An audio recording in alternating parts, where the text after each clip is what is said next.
Hola, nens i nenes! Què tal? Com esteu? Espero que estigueu tots i totes bé. Jo ja fa molts dies que no us veig i us trobo molt a faltar. I és per això que he pensat una proposta. Perquè com que s'aproxima el dia 23 d'abril, que és un dia molt especial perquè és Sant Jordi, doncs us vull ensenyar una manera diferent de poder representar la llegenda. I per fer-ho només necessiteu un retolador permanent, una mica de film transparent, celo, un lot i tubs de paper de vàter, d'acord? Aleshores, en què consisteix? Heu de dibuixar en el film transparent, utilitzant el retolador permanent, dibuixeu el dibuix que vosaltres vulgueu. Jo, en aquest cas, he dibuixat el drac de la llegenda. Aleshores, quan ja el tingueu dibuixat, ho enganxeu en el tub de paper de vàter, sí? Amb una mica de celo.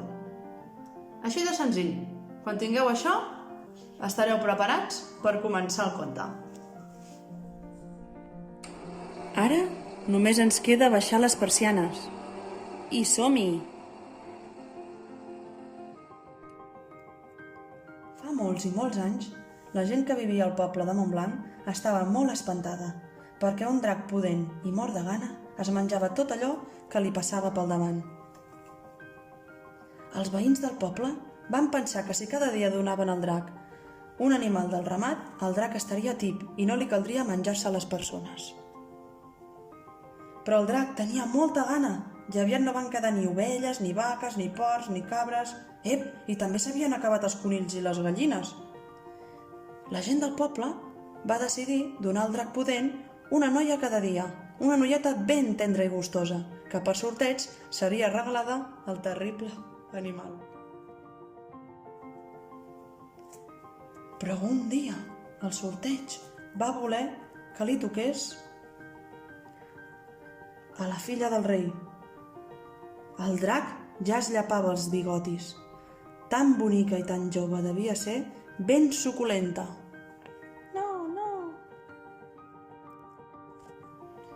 Va arribar el dia de portar la princesa allà on el drac vivia.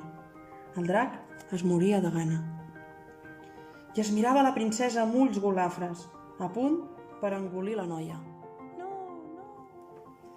De cop es va sentir un galop que s'acostava. Era un cavaller, amb una llança damunt d'un cavall blanc. El drac, enfurismat, va expulsar una gran foguerada.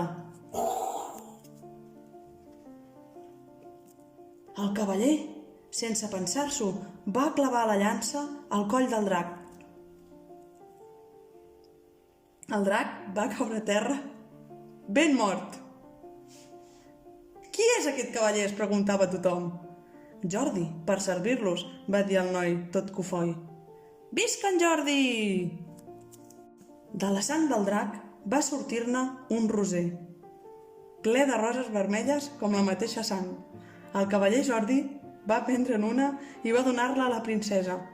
Tothom aplaudia i cridava «Visca l'amor!».